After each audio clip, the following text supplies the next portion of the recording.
berdasarkan manusia. Sebelumnya teman-teman tahu nggak sih apa itu kecerdasan buatan? Atau contoh kecerdasan buatan, ada yang tahu nggak? Ya, selain AI apa?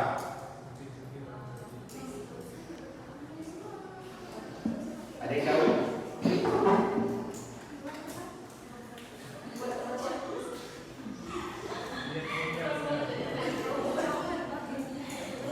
Nah teman-teman, secara tidak langsung nih, kita tuh menggunakan AI hampir setiap hari. Percaya nggak sih? Percaya. Kalau percaya apa contohnya? Contohnya mencari tugas pakai ChatGPT. Selain mencari tugas, AI yang memang kita itu hampir kayak contohnya tuh, kita sadar nggak sih segala TikTok, Instagram itu tuh termasuk AI. Secara tidak langsung kita tuh memakai itu hampir setiap hari, hampir setiap jam malah. Pasti kalau bangun tidur yang dilihat Tuhan kan IG, TikTok, WA, apalagi kalau cewek-cewek kan nggak ada persen buat TikTok, video.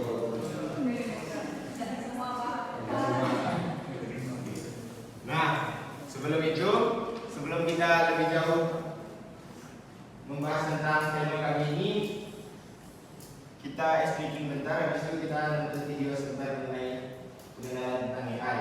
Karena mengingat hari ini ada mati lampu yang 9.30, jadi nanti kita lebih gampang yang nonton video dulu. Ya. Kalau tidak mau begitulah, jadi dibalik. Karena sudah ini kan. Untuk kita bernyanyi dan menari, masa kita duduk. Ya, kita berdiri. Kita mau loncat semangat kita.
kecerdasan buatan?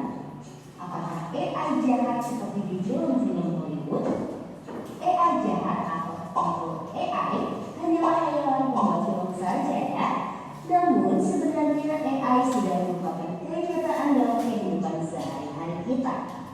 yang sering loh menggunakan AI. Ketika buka handphone, fitur fingerprint atau face unlock menggunakan AI untuk dapat mendeteksi sidik jari atau wajah kalian dengan lebih cepat. Ketika googling, adanya AI akan memberikan hasil pencarian yang lebih sesuai dengan minat dan kebutuhan kalian. AI juga banyak digunakan pada berbagai aplikasi loh. Contohnya fitur Quick Trace pada Facebook yang mampu mengenali wajah yang ada di dalam foto. Filter foto juga menggunakan AI agar dapat menyesuaikan dengan bentuk wajah.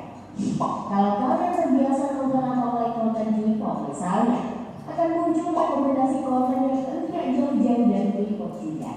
Bukan hanya di media sosial, rekomendasi musik atau film di aplikasi streaming, iklan produk pada e-commerce, rekomendasi dari virtual assistant seperti Google Assistant atau Siri juga menggunakan AI untuk mempelajari dan menyesuaikan dengan aktivitas yang biasa kalian lakukan. AI juga ada pada Google Maps untuk menganalisis rute yang paling cepat dan perkiraan waktu yang dibutuhkan. Pada game online, AI dipakai untuk mengendalikan permainan bot dan membuat karakter serta grafis permainan menjadi lebih hidup dan realistis. Lalu, apa itu AI? AI atau Artificial Intelligence atau kecerdasan buatan adalah sistem yang memungkinkan mesin atau komputer untuk berpikir, belajar, dan melakukan tugas seperti manusia. Istilah AI muncul pada tahun 1956 dalam konferensi Delft yang diinisiasi oleh John McCarthy, seorang ilmuwan komputer asal Amerika Serikat. Di antaranya ada 4 teknik dasar pada AI, yaitu searching, reasoning, learning, dan learning. Searching adalah teknik menemukan langkah-langkah yang sistematis untuk mencapai suatu tujuan atau solusi. Contohnya AI pada Google Maps. Reasoning adalah teknik menarik kesimpulan berdasarkan fakta-fakta yang ada. Contohnya AI pada aplikasi pendiagnosa penyakit. Planning adalah teknik memecah masalah kompleks ke dalam sejumlah operasi yang lebih sederhana. Contohnya AI pada mesin perakitan kendaraan. Learning adalah teknik mengajarkan pola-pola data untuk memperoleh pengetahuan. Contohnya AI pada sistem mobil tanpa pengemudi. Lalu, apa saja ya keunggulan menggunakan AI? AI dapat menyelesaikan tugas dengan cepat dan efisien sehingga dapat menghemat waktu dan sumber daya. AI dapat menganalisis data yang besar dan kompleks. Oke, baik. Tepuk tangan dulu kepada teman-teman. Silakan berdiri saja nggak apa-apa.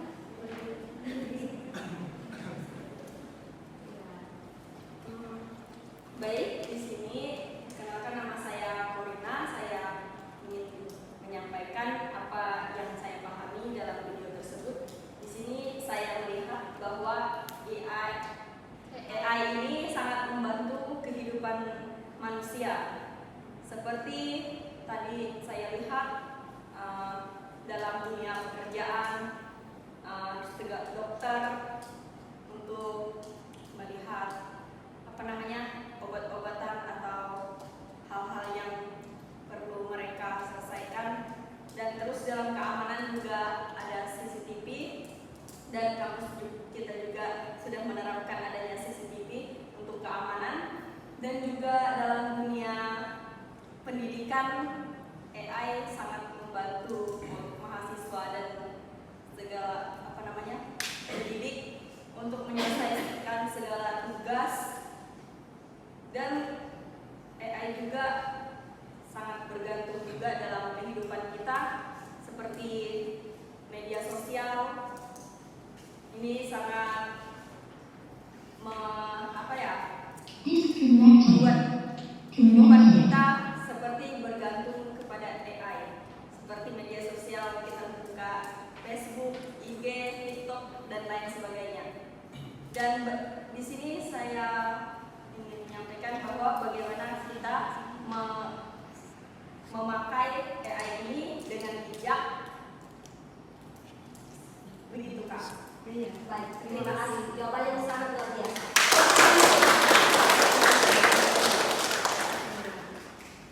Nah, selain Corina ini, apakah ada yang lain lagi yang mau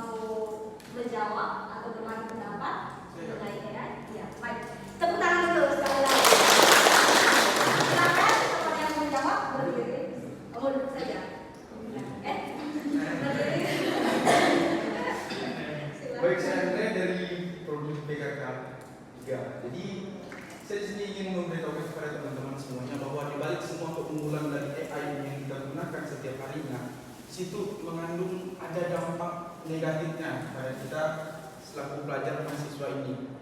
Tidak hanya kita mahasiswa, juga pelajar SMP, bahkan SD sekalipun telah menggunakan AI. Jadi dampak buruk yang kita lihat pada AI yang kita gunakan setiap hari ini cenderung membuat kita itu malas berpikir. Kita hanya berpatokan pada AI itu seperti itu saja. Ketika dikasih tugas oleh guru bukan dosen, kita udah santai ya AI, copy paste. Begitu juga dengan yang di bawah kita seperti yang SMP, saat mereka diberikan tugas oleh gurunya PR, mereka santai saja. Jadi mereka itu tidak ada untuk inisiatif untuk berpikir menggunakan pendapat mereka masing-masing. Jadi ketika mereka menggunakan AI ini kan di situ adalah bahasa-bahasa komputer, bahasa-bahasa yang mungkin memang betul, cuman tidak mengandung bahasa manusia di dalam situ, sehingga kita tuh malas untuk membacanya. Jadi tidak menggunakan pikiran kita, jadi membuat kita itu tidak bisa mengeluarkan pendapat kita. Jadi pikiran kita itu tidak dituangkan ke dalam tugas-tugas kita. Ini yang membuat kemalasan dalam berpikir kita. Beda dari dulu sebelum kita mengenal HP ini. Setiap ada tugas, kita selalu menggunakan pikiran kita, berkomunikasi dengan kawan, bertukar pikiran. Itu saya rasa membuat kita tuh mungkin lebih maju lagi karena menggunakan pikiran kita. Namun setelah menggunakan AI ini, dampak buruknya itu kita menjadi malas berpikir. Maka teman-teman semuanya, mari sama-sama kita belajar. Sebelum kita menggunakan AI, gunakanlah pikiran kita dulu. Mengembangkan pikiran kita agar kita tidak selalu bergantung pada namanya AI. Kemarin pada saat UTS itu kan kostum untuk buku. Ketika guru memberikan tugas atau soal UTS, kita bingung pendapat kita itu seperti apa. Kenapa selama ini kita bergantung pada yang namanya AI tersebut? Maka sulit untuk kita menuangkan pikiran kita dalam soal tersebut. Itu yang membuat kita menjadi yang lebih agak buruk kalau saya rasa, kalau kita tidak menggunakan barang itu. Karena kita jarang menggunakan pikiran kita, menggunakan yang namanya AI tersebut.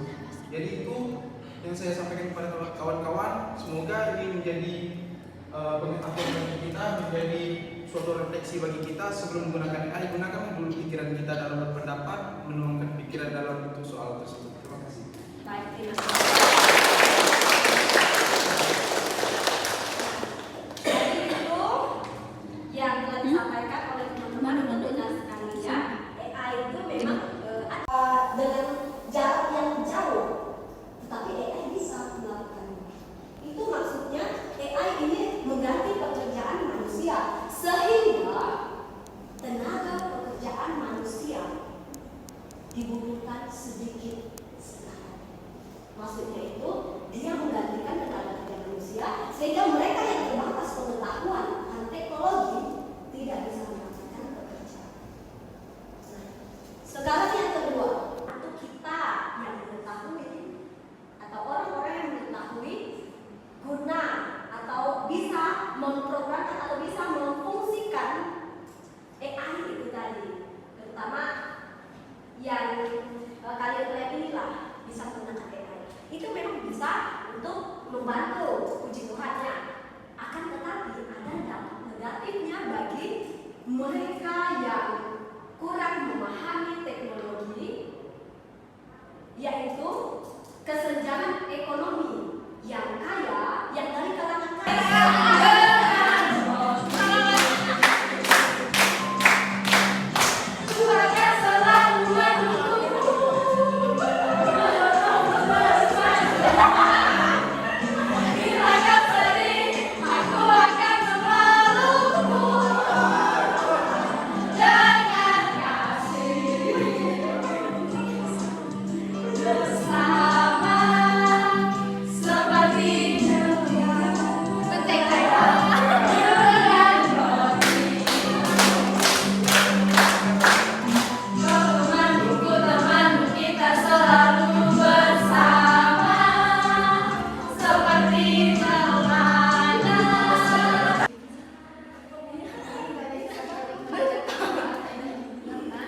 Kita itu sama-sama ya sampai 10.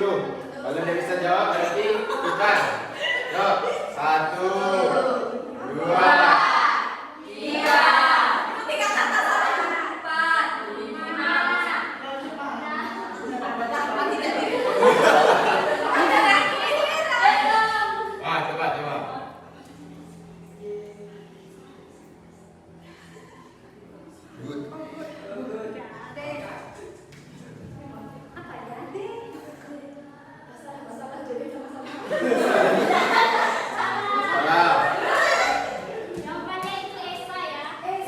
salah. Yuk, kelompok 2.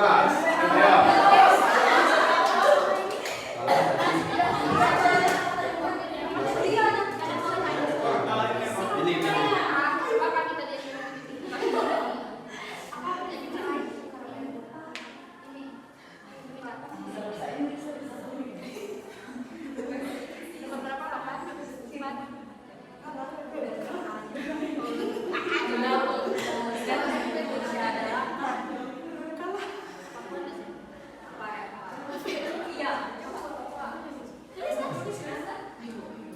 Hati-hati ya jawab ini, soalnya ada soal yang menjebak.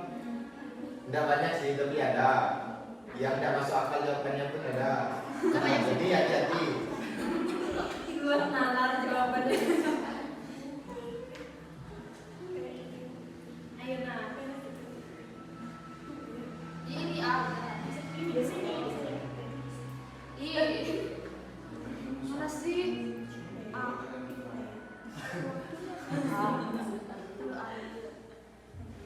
Saya bisa menelpon kalau HP-nya tidak ada. Sinyal. Masih ada? Nah, bisa. Hati-hati, dibilang tadi ada yang soal muncul, ada soal yang menjebak. Belum tentu yang ketika jawabannya itu benar, itu benar ya. Salah kan? Salah. Angka. Kita tidak bisa menelpon kalau HP-nya tidak ada angka.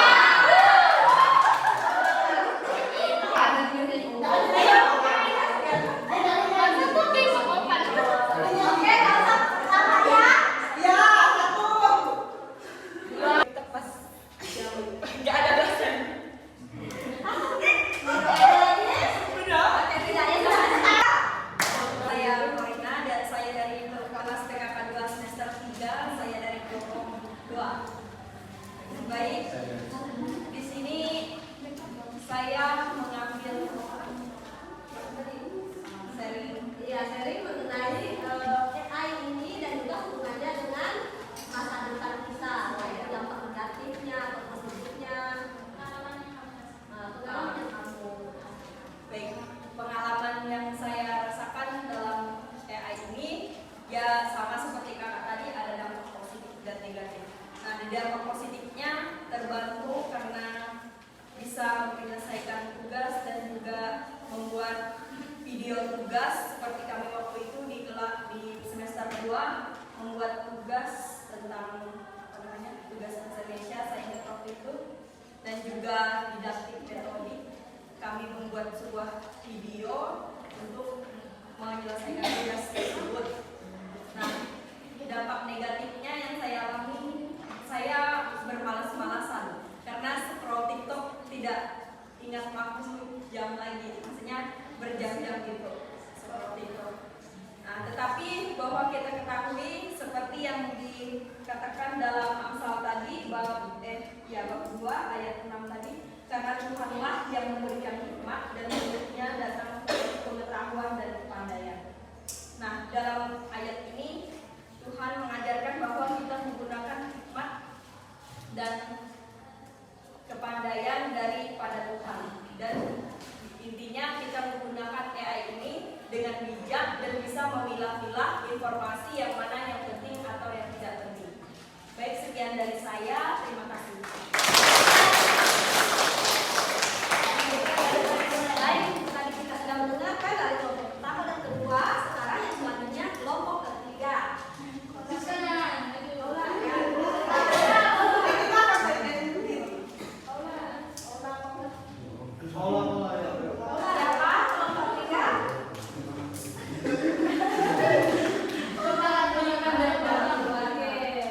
Tepuk tangan dulu.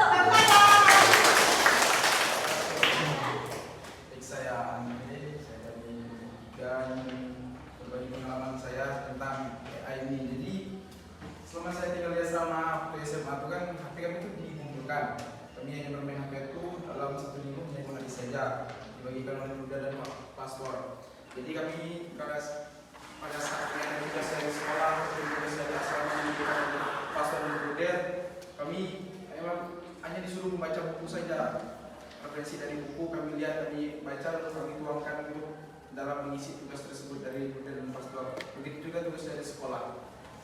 Jadi setelah kuliah ini, saya rasa pemikiran saya ini malas gitu. Jadi jangankan mau baca buku, baca catatan yang dari kampus itu malas sekarang. Karena apa? Udah merasa ada AI. Jadi tugas dari ibu, santai lah sistem SKS kebut dalam satu malam kan. Jadi itu yang membuat itu dampak negatifnya dari berkembangnya AI ini yang kita rasakan sekarang. Karena pengaruh kita ini sering menggenggam yang namanya HP tersebut. Sulit untuk kita melepaskannya. Bahkan bangun tidur seperti yang dikatakan kakak tadi, pegangnya HP, buka TikTok, lihat DM dari cewek dan cowoknya. Kan? Padahal kami terutama saya di asrama dulu, jujur pengetahuan untuk berpikir itu lebih cepat daripada yang sekarang. Karena bahkan kami itu sering disuruh pastor untuk menerangkan dari filsafat Aristoteles yang mengatakan akan pendidikan adalah pahit namun dogma manis. Itu apa maksud dari itu? Kami dikasih buku untuk menjelaskan secara detail apa maksud dari perkataan Aristoteles tersebut. Namun sekarang suruh merefleksi atau dari kalimat kitab suci ini menafsirkan ini saja sulit sekali bagi saya. Itulah saya rasa mengapa setelah saya sering memegang HP terlalu kayak terpaku sama yang namanya HP dan AI ini yang membuat pikiran kita ini lambat.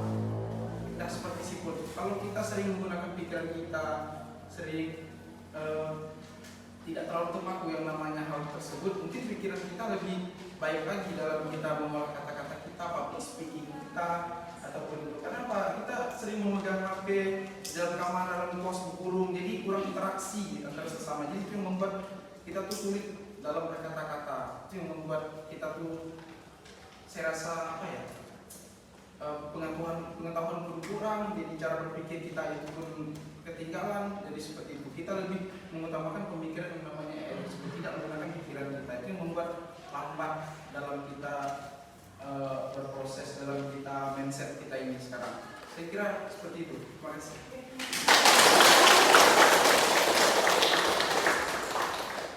Betul sekali ya.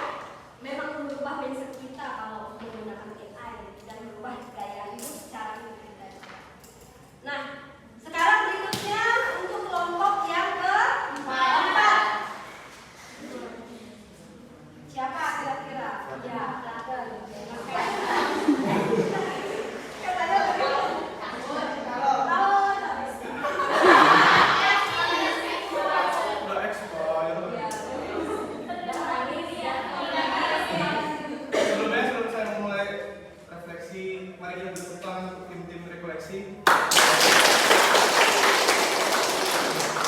Kadang-kadang mereka membuat nuansa berbeda di lingkup kelompok. Jadi karena AI itu sangat relevan bagi kita saat ini dan masa depan. Oke, Tuhan pernah mengajarkan kita bahwa segala sesuatu harus kita siapkan dari awal sampai akhir. Itu dalam Alkitab kalian bisa baca. Kemudian dari situ kita berangkat ke AI. Seperti nama pelindung, nama santo pelindung nanti kita untuk angkatan 2024, Carlo Acutis, itu juga lahir di masa milenium, di masa teknologi. Nah, jadi satu plotnya dengan AI ini itu tidak terpisah dari masa ke masa. Perubahannya sangat membantu kita. Seperti tadi teman-teman ada yang menyampaikan membantu, ada dampak negatif dan segala macam. Itu adalah suatu hal yang perlu kita syukuri. Karena Tuhan mengajarkan kita untuk menyebarkan Injil melalui apapun. Oleh karena itu, dengan gunanya AI ini, kita harus bijak ke depannya. Dan jikalau kita memakai AI, otomatis kita diperbudak oleh AI secara tidak langsung. Seperti tadi dikatakan Andre tadi, kita misalnya jadi malas segala macam. Betul, karena kita sistemnya SKS. Nggak jarang kalau misalnya kita kalau online itu nilai kita tinggi, tapi pas kita offline nilai kita rendah. Nah itu sampelnya dengan AI, membantu tapi juga menjatuhkan. Oleh karena itu teman-teman, alangkah baiknya kita harus lebih kritis dalam segala hal. Kemudian kita harus mengeksplor lagi lebih dalam terkait berbagai ilmu, karena itu penting. Oleh karena itu sebagai kaum beriman, kita juga harus menggunakan AI untuk sarana kita sebagai para pewarta Injil. Demikian, terima kasih.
Nah, sekarang kami minta teman-teman untuk menuliskan kritik dan saran atau masukan untuk kelompok kami.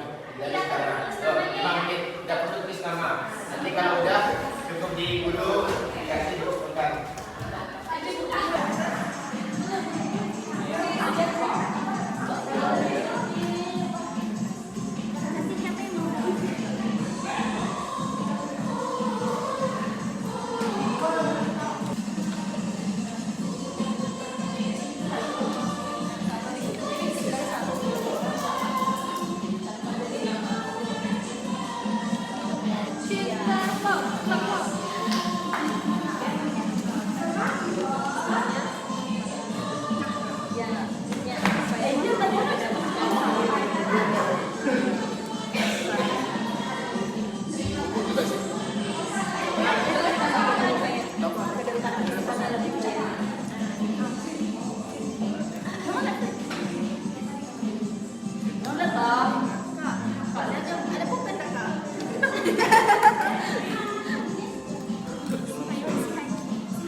Mari kita sejenak